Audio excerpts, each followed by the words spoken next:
Je vous retrouve aujourd'hui pour vous donner mon avis sur la célèbre surjetteuse Lidl, plus précisément le modèle 1230 Element by Pfaff. Il y a un an, Myriam avait déjà dit ce qu'elle pensait de cette machine, mais c'était il y a un an. Aujourd'hui, il est temps de mettre à jour cet avis. Avant de vous dire ce que j'en pense, je vais vous faire une brève présentation de cette machine. Alors, il s'agit d'un modèle disposant de deux aiguilles. Donc vous pourrez réaliser des surjets à 2 fils, dont l'ourlet rouloté, un surjet à 3 fils et un surjet à 4 fils. Concernant les accessoires fournis avec cette surjetteuse, il y a normalement un jeu d'aiguilles, un tournevis pour pouvoir dévisser les aiguilles et régler la pression du pied presseur, une pince pour aider à enfiler la machine, un convertisseur qui permet de travailler avec uniquement 2 fils et bien évidemment le mode d'emploi. Alors, comme vous pouvez le voir, c'est une machine qui paraît assez simple. Elle rappelle quand même assez fortement le design de la surjetteuse Singer 14SH744, pour celles qui la connaissent. Sur le devant, on a 4 molettes qui nous permettent de régler la tension de chaque fil. On a ici le capot que l'on va pouvoir ouvrir pour enfiler la machine.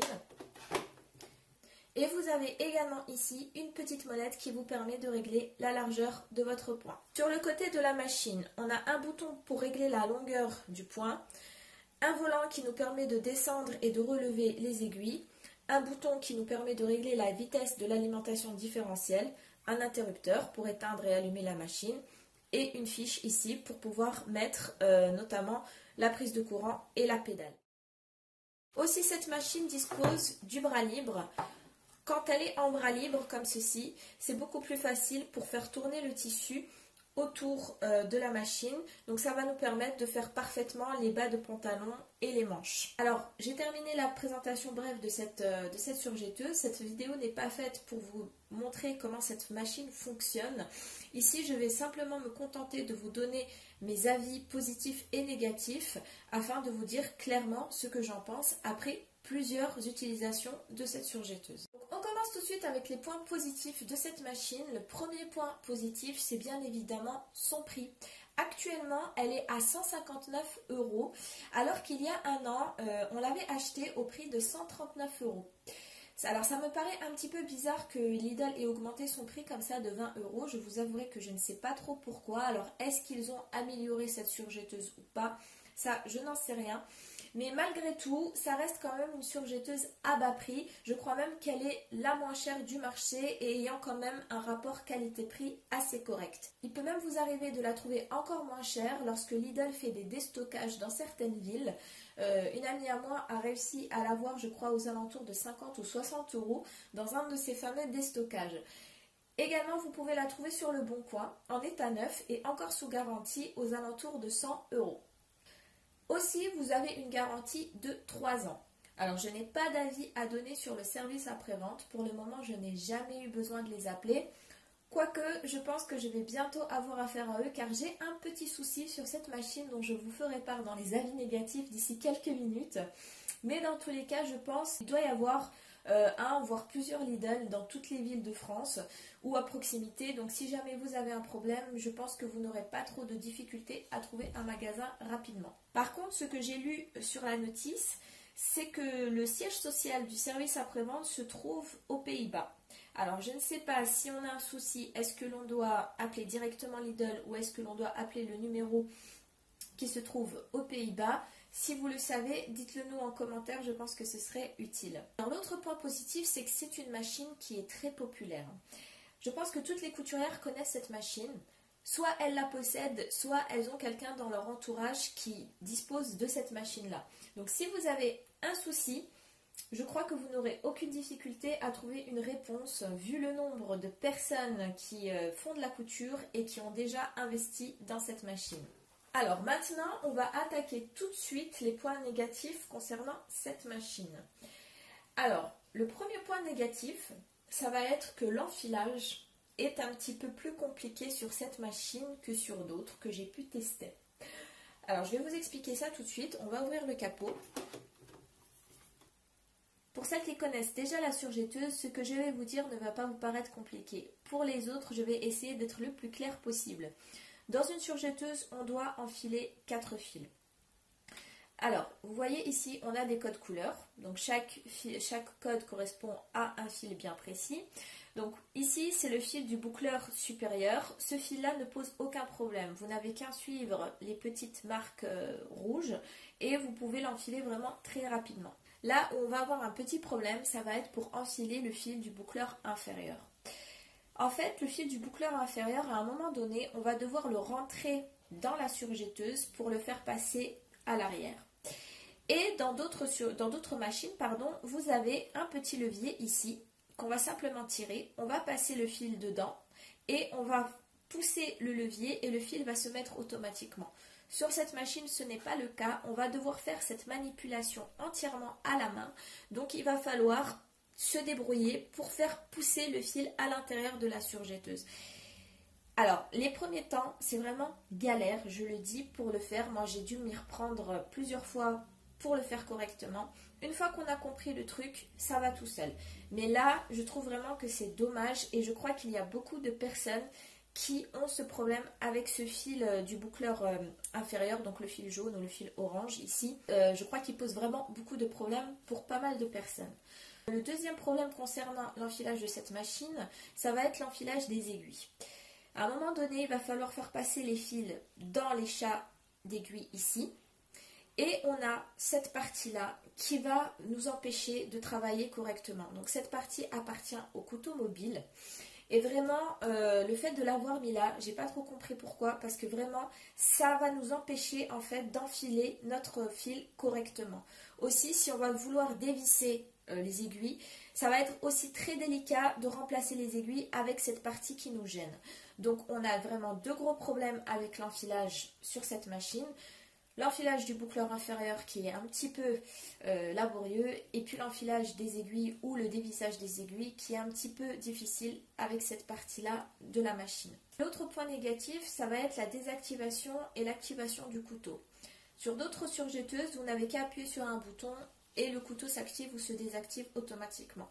Ici, on va être obligé d'ouvrir à chaque fois le capot, comme ceci, d'appuyer et de devoir relever le couteau pour pouvoir le désactiver et le réactiver.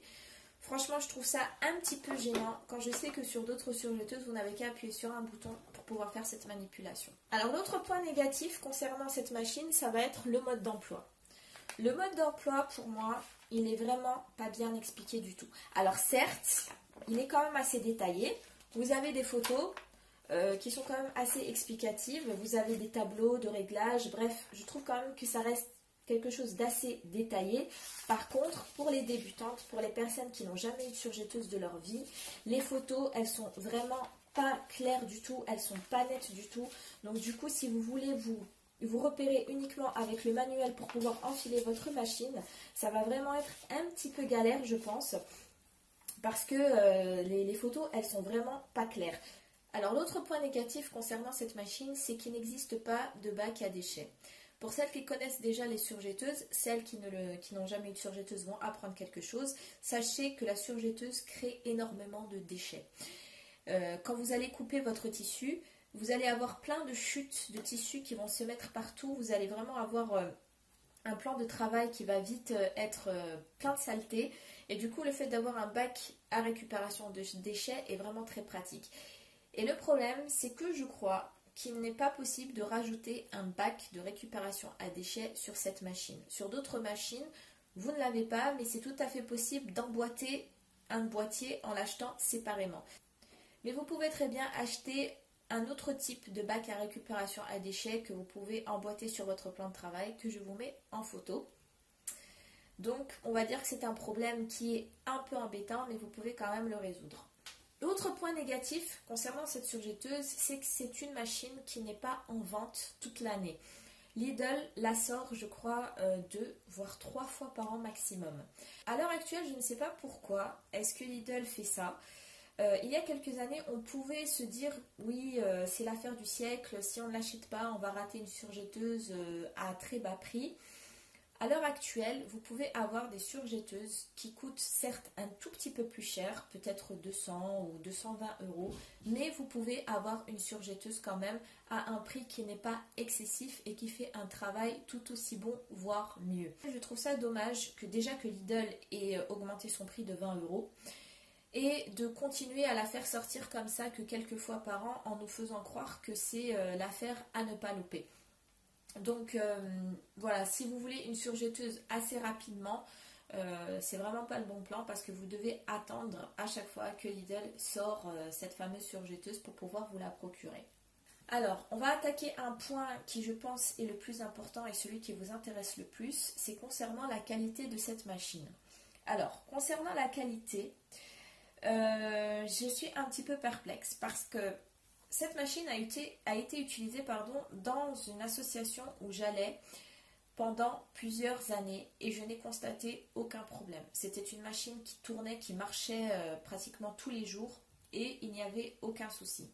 Sur ce modèle-ci, qui est quand même assez récent et qui n'a pas fonctionné autant que celui qui était dans l'association où j'étais, le couteau ne marche déjà plus. Et j'ai une amie qui a aussi ce problème, son couteau ne marche plus, et une connaissance aussi qui a ce souci-là. Donc, je dis bien je crois, que cette surjetteuse a quand même un couteau de mauvaise qualité. Après, il faut voir si vous aussi vous avez cette surjetteuse ou que vous l'avez eue ou que vous avez une amie qui a cette surjetteuse. Dites-moi si vous avez constaté également un problème avec le couteau. Je ne saurais même pas vous dire si je peux trouver un couteau facilement et elle est quand même encore sous garantie, donc il faudra que je vois si le service après-vente peut me prendre en charge le changement de cette pièce. Donc concrètement, ça reste quand même une machine de bonne qualité. J'ai surjeté quand même pas mal de vêtements avec cette machine. À ce jour, les points de couture tiennent très bien. Mais je ne suis pas convaincue par cette machine. Alors, Mariam, elle l'a conseillé dans sa vidéo il y a un an, mais il faut remettre les choses dans leur contexte. À l'époque, le prix était déjà moins élevé. Elle l'avait acheté à 139 euros et non 159 euros. Et aussi, il y avait vraiment beaucoup moins de choix au niveau des surjetteuses de bonne qualité. Et pour pouvoir avoir une bonne surjetteuse, il fallait mettre 250 voire 300 euros. Donc c'était pratiquement le double du prix. Alors bien évidemment, à l'époque, ça valait le coup et on l'a conseillé.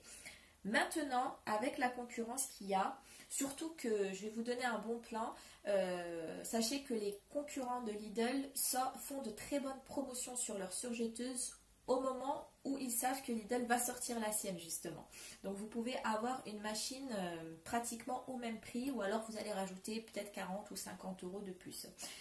Bref, donc certes Lidl a été la première enseigne à proposer une surjetteuse d'assez bonne qualité et à bas prix, mais à l'heure actuelle, je trouve qu'il existe de très bonnes surjetteuses comme par exemple la Brother 1334D qui a un prix tout aussi accessible et qui pour moi est de meilleure qualité. Donc pour résumer, si vous devez acheter cette machine à son prix annoncé en magasin, c'est-à-dire 159 euros, je vous conseillerais de rajouter environ une cinquantaine d'euros et d'investir plutôt sur un modèle de marque reconnue tel que Brother ou Singer. Et le gros avantage que vous allez avoir avec une marque célèbre, c'est qu'en général, tous les accessoires universels sont compatibles avec. Sur cette machine, je ne sais pas. Le deuxième cas, si vous n'avez que 159 euros à investir dans une surjetteuse, alors oui, pourquoi pas, mais ce serait encore mieux si vous pouvez l'obtenir à moins de 100 euros, comme je vous l'avais expliqué, soit pendant un déstockage, soit sur le Bon Coin, si vous voyez des annonces avec des machines qui sont encore sous garantie. Pour des surjets simples et une utilisation assez régulière, elle fera parfaitement l'affaire. Ça reste une machine correcte, mais je le rappelle, ce n'est pas une machine de grande marque. C'est une sous-marque de chez Pfaff et non une 100% Pfaff. Personnellement, je préfère mettre 50 euros de plus et avoir une machine de marque reconnue. Voilà, donc si vous avez des questions par rapport à cette machine, que vous soyez d'accord ou pas du tout avec moi, laissez-moi un commentaire, je vous répondrai le plus rapidement possible. Sur ce, je vous souhaite un très bon achat.